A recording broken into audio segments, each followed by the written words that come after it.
is born in Essex. Now he works in London for a company called PAX, which is a digital company that works for innovation and roboting and all sorts of business in enhancing things. This company does basically everything. He's here. He's been a public speaker since he's been born. Here to demonstrate the debate. Please welcome to the stage Ian Hawkins. Thank you. I'm going to put these chairs right here. To certain gravity to them, may not. Okay. Now, what I do not want this debate to do is to descend into Tasmia's second model of conversation. Okay, just batting stuff back and forth. I would like this to be something a little bit more considered, where we listen and we maybe change our minds. I'm very, very pleased to be introducing this debate because it is featuring two people who could not be more different in many, many ways, but steady, but who I occasionally disagree with, but have always learned something from my disagreements with both of them. Will you please welcome Paul Carroll and Stella Oden.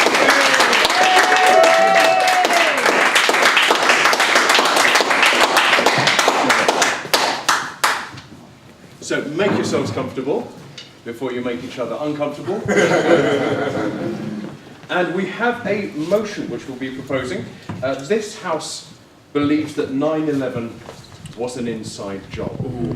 This House believes that 9/11 was an inside job. Now, to propose this motion, I'd like to invite Dele Ogun to begin. Dele.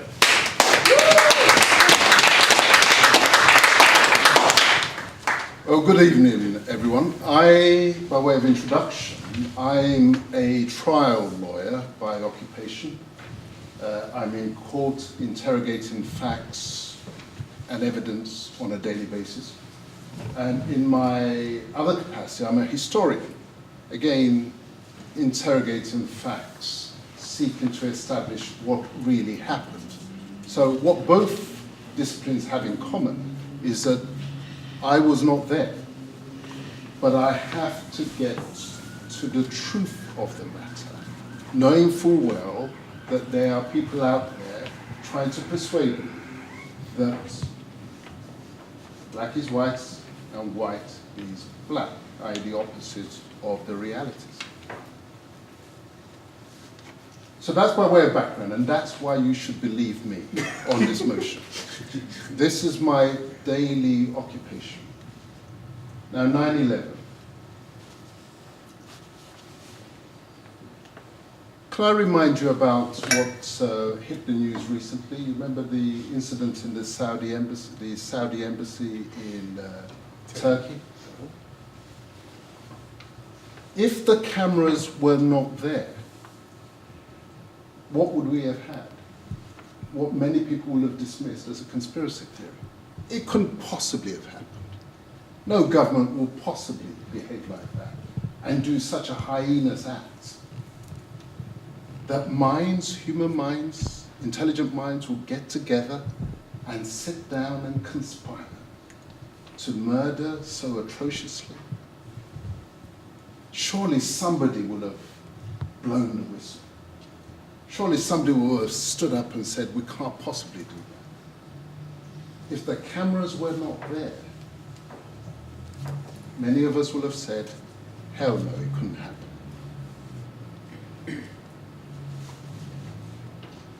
Similarly, when it comes to other aspects of governance, you see what our leaders require, they need us to believe them. All those who are to lead human beings need to be credible. They need to persuade us to follow them in a course of conduct. And when it comes to matters like war, to take the lives of others, sometimes in great numbers, the need for them to be believed is even greater. And I'm sure nobody here is of the view that governments never lie. Everyone lies. We've all told a lie at some point in our existence. So when it now comes to issues like 9/11, why do we believe that it can't have been a lie? That we're led to believe that these planes just flew across, nobody detected them, and they just hit these buildings, and the buildings just collapsed.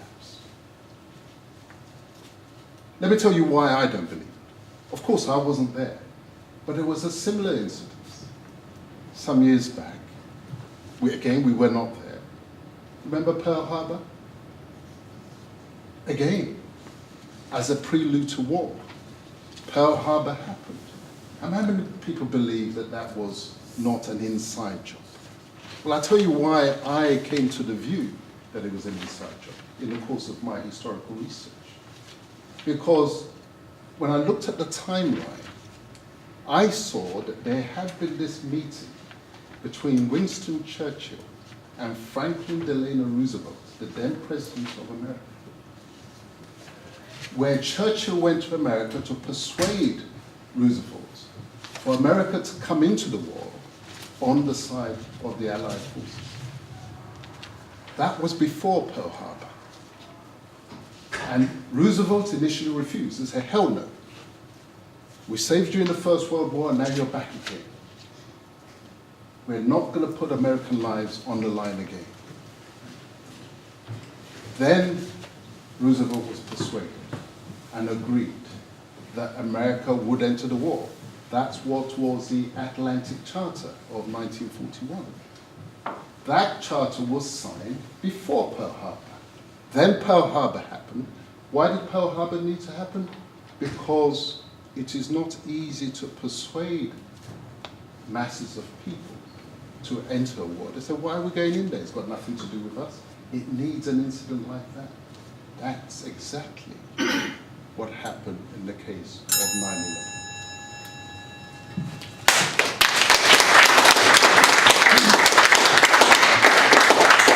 Thank you, Derek. And opposing the motion, Paul Carroll. Can I clarify, is the timing 3, 4, and 5 on that?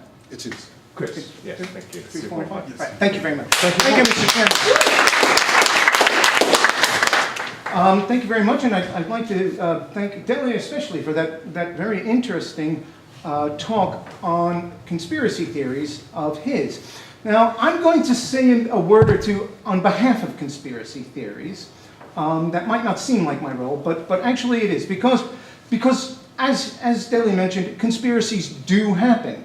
Official, unofficial, private, governmental, conspiracies do happen. But the problem with conspiracy theories is there's the kind that is rational skepticism, that is actually looking for answers, and then there's the cynical kind, which already knows the answers.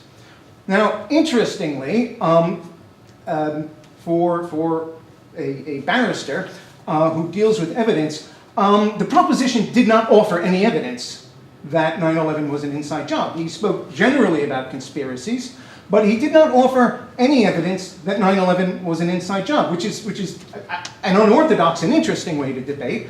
But as the proposition, the burden of proof is on him to produce some evidence for you that will make you think that it is more likely, since, as he said, neither of us was there, that it was more likely that this was an inside job. Now, to do this, he really ought to have told us what he means when he says inside job.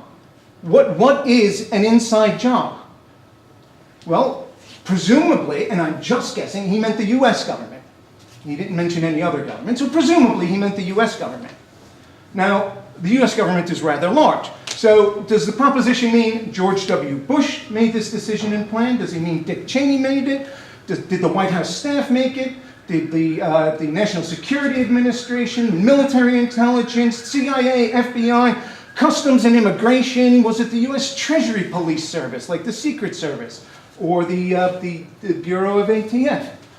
What is an inside job? You cannot begin to accept that 9/11 was an inside job when the proposition does not even say what an inside job is.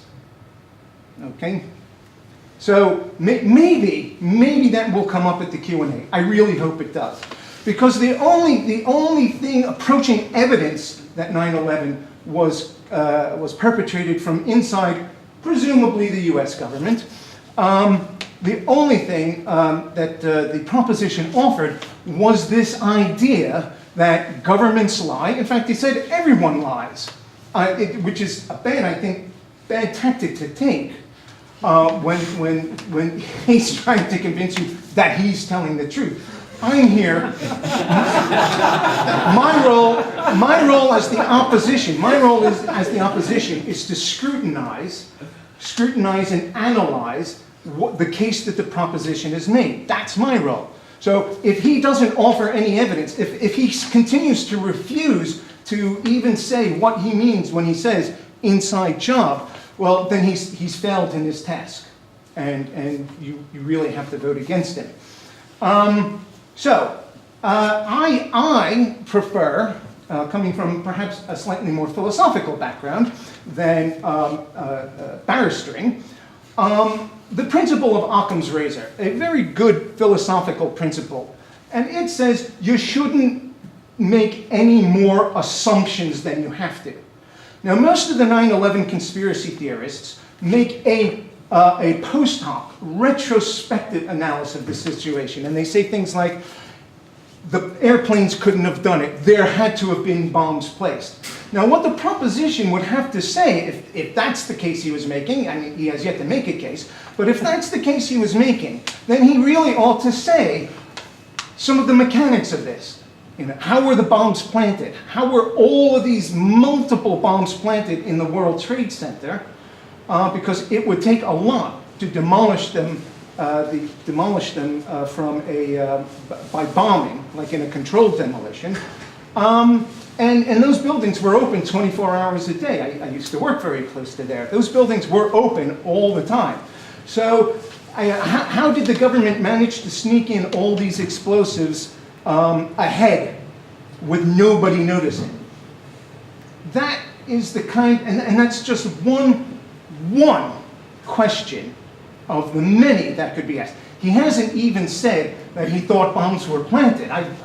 I'm still wondering how this inside job was organized, how it was carried out, and who did it. So, as I say, that should come up in the Q&A. If it doesn't, then the proposition case has failed for lack of evidence. Thank you, Paul.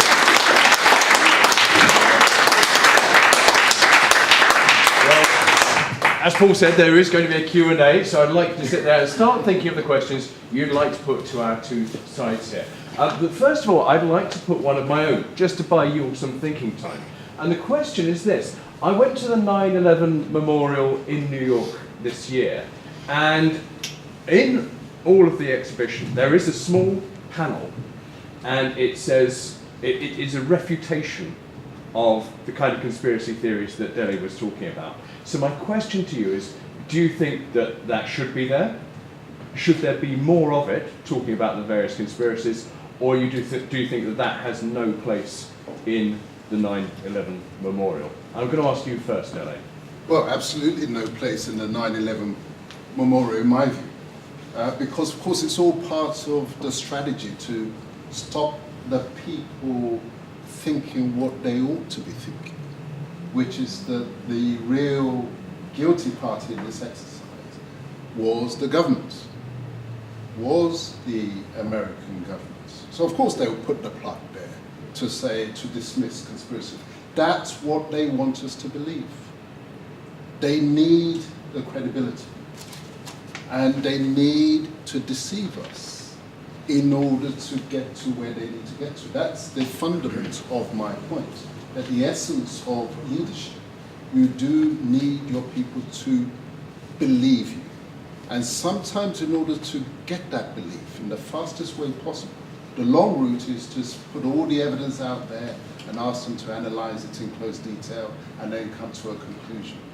That is the long route. They know that's never going to happen because there are going to be queries and objections on the detail, on the technicalities. But give them the big picture. Give them the big picture and say, terrorists have done this to us. the emotion, you stir the emotion, and immediately the people are with you. That is my case. Okay, thank you, Dado. Paul. Thank you, Mr. Chairman. I think it is appropriate that some kind of mention should be made to the victims, because the victims and their friends and family, like me, who go there every year, do need that almost like a secular shrine. I think it is a good idea. That's why I believe in the memorial itself being there, and that's an appropriate part of the memorial. I'm very grateful that the proposition has at last identified the U.S. government, but again, the U.S. government is a very, very large, not even institution, it's a set of institutions. I still want to know which one or several the proposition thinks carried out this inside job and how it was done. Okay, well, let's throw this up. Mr. Meir on the front row, what is your question? So, I'm aware of the conspiracy, and there's a really interesting question that comes up.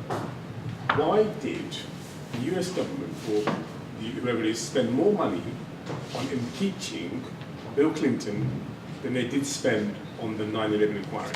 Okay, you're uncharacteristically quiet there, Taz, so I shall repeat that question for the benefit of people. I'm trying to hide my voice on this. I'm a brown man with a beard. You don't get my So why did the US government spend more money impeaching Bill Clinton than they did on investigating 9/11? I'm going to put that to Paul, first of all.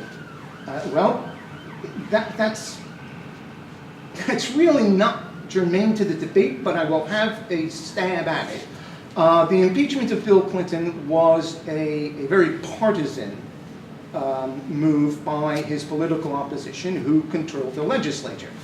That doesn't happen here. Well, it didn't happen until today, where the opposition, where the opponents of the opposing party of the government actually controls the legislature. But it happens routinely in the United States, and so that explains the vast amounts of money spent on impeaching Bill Clinton. I mean, it's the most extraordinary event ever. Why find out why exactly what happened? Why they spent more on that than on the 9/11 inquiry, I would put down to partisanship. Okay, did I? Well, I wasn't aware of the facts, but of course, if that is the case, it supports my theory. Very convenient. I'm going to take Simon at the back. Do you think other acts of terrorists are conspiracy theories, like 9/11 in this country? Is this an extension of the same thinking? Oh, no, because of course that's what those who like to label things as conspiracy theories like to do. They rubbish the central arguments by saying, well, that was a conspiracy theory too. It's a bit like the fake news these days. How do we distinguish fake news from real news? Because once somebody puts the label, the Trump label, fake news, then they want us to dismiss it. But as I said, in my occupation, I'm used to interrogating facts. However it may look at first sight, I look to each individual case on its merits, not to generalize, but take in each case, as I gave the example of Pearl Harbor, that's my friend didn't challenge any of the examples that I gave, but Pearl Harbor was a classic. Dele, you're going off the topic, and also I'd point out you're not on the clock now, but we are. So I'd invite you to both keep your answers a bit shorter. Okay, well, thank you. Then I shall be brief, Mr. Chairman. First of all, this debate isn't about Pearl Harbor. I think it says a lot that the proposition is trying to bring in other problems that have happened.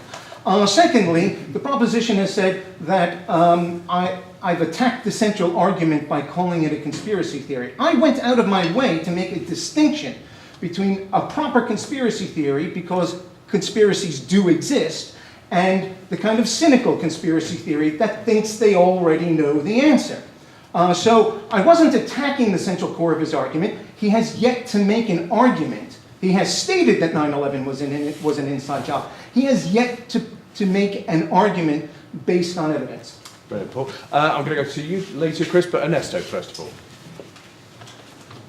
If 9/11 was an inside job, one of the assumptions you could make is that they did it because they wanted to retaliate and then get the oil in these Arab countries where implications were highlighted, why then did it not attack or create another theory for a country like Venezuela, which actually have the biggest oil reserve in the world? Well, the short answer is that their focus was Saddam, it was to get Saddam.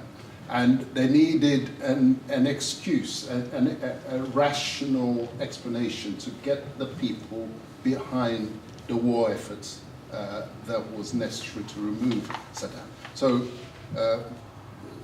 I don't know why they didn't consider Venezuela as an option, but Saddam was a much more pressing issue. Paul, would you like to answer to that? Thank you. Again, Venezuela is a bit outside this debate, but also, again, the proposition is continuing to state 9/11 was an inside job, reasoning retrospectively that it must be that the US government, which part of it we don't know, it must be that some part of the US government wanted to, specifically to attack Saddam. Again, without any evidence of how this conspiracy operated or who might have been in it. Okay, Chris, let's go to you. A question to Paul first. Are you aware of the Citibank building in New York and the problems that it had structurally, which were hidden until they were fixed? Is the proposition going to get to respond to this? Because I am aware of the Citibank building in New York, and I am aware that there were problems with it.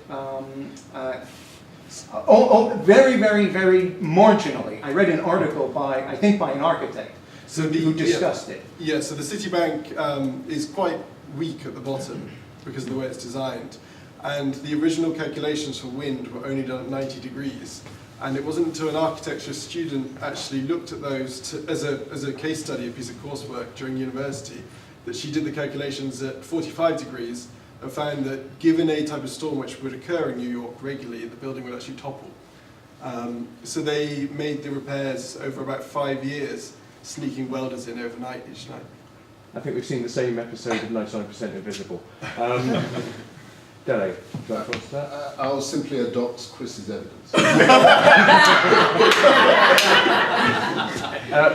It's very handy since he has none of his own. I suspect it's not the last question. Robert. So, very quickly, we know that people did die that day, but in terms of how it happened, were there really 4 aeroplanes? And to come back to the proposition, it's like, how were they organised as an inside job? That's what I'm open to the suggestion, but I'm trying to work out. And first of all, were there really 4 planes? But Yes, well, as we say, we were not there in terms of how the whole thing was put together. And it's an impossible exercise for me in the space of 5 minutes to persuade you first that it's possible for governments to behave like that. And secondly, to give you the detail of exactly how this one happened. Paul, I'm going to give you a few seconds just to respond to that if you would like to. Yeah, a little effort though from the proposition to have answered that question would have been good for his case. Okay. So, let me just see. Okay, so what we're going to hear from then is from the opposition, who is going to do a summation, and then from the proponent, and then we're going to have a vote. Okay, so, Paul Carroll. Thank you, Chairman, ladies and gentlemen, and especially thank you for all your questions. They certainly showed a breadth of curiosity that was good, if not specific.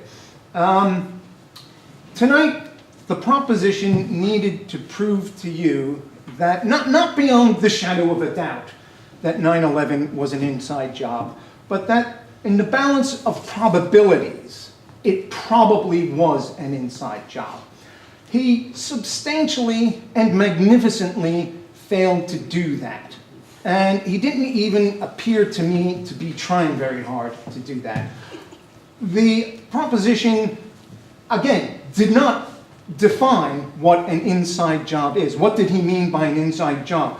You can't offer in evidence, and I'd be astounded if he did that in court. You can't offer in evidence the idea that governments lie, therefore 9/11 was an inside job.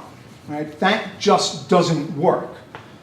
And I'm supposed to spend this time summarizing my argument against his case, but he just didn't make a case. He did not say what part of the US government, who in the US government, how any of it, even in broad outline, the proposition did not say how any of this was meant to have transpired and how a conspiracy that would have to be as large as that could have been kept entirely quiet. So I will summarize by reminding you, the burden of proof was on the proposition. The proposition offered no argument and offered no evidence, but a vague feeling that since governments lie, 9/11 must have been committed by some unknown part of the US government to achieve its casus belli with Iraq. The proposition, as I said, failed to come up with that, so he has actually he's lost the argument, and therefore I beg this House to oppose the motion with me. Mr. Chairman. Thank you very much. Deliogan, the floor is yours, sir. Members of the audience, we advocates always take full cognizance of the intelligence of those who we're speaking and addressing. My friend is asking me to challenge me that I did not explain what an inside job is to this sophisticated and learned audience. What a patronizing suggestion. I know how brilliant this audience is. I did not need to go into that detail with 5 minutes. It was amply demonstrated by the evidence contributed by my friends. All of you know the various theories that are out there in terms of how it all happened, so I did not need to regale you with all of that. I needed you to first let the light in to the possibility that it was an inside job, which I did, and my friend dodged that because I gave the example of the Saudi embassy, how if the cameras were not there, we would similarly have dismissed it. I gave the example of Pearl Harbor, which again my friends sort of sidestepped because he could see how the case was building up. And then the question then becomes, why should 9/11 be any different? Once you are with me thus far, then assisted by the evidence offered by Chris, and the lack of any concrete case to the contrary from my friend Paul, the only conclusion that you are left with is that this House does indeed believe that 9/11 was an inside job. I rest the case there. Ladies and gentlemen, will you thank our two speakers?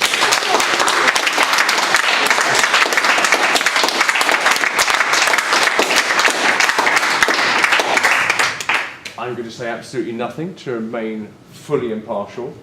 I would like to invite you now to vote, and it's very simple. We're going to do this by show of hands. Okay?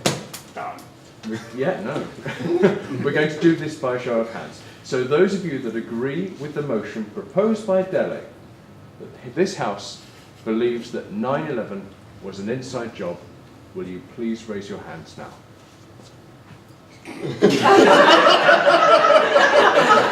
I'm on Dele's side. Come on, be courageous. I know, that's why I'm a bit reluctant. Okay. He's representing you guys. And who believes, in line with Paul, that the jury is still out? I can't put 3 votes. You voted 3 times. Can I ask, thank you very much, can I ask for a show of hands on those who are undecided? Ooh, interesting. 3? Okay. 4. And I would be very interested now to find out if anybody's mind was changed during the course of this conversation. 1. Okay. And 2. Fabulous. Well, thank you very much indeed, ladies and gentlemen. We thank again my speakers. Thank you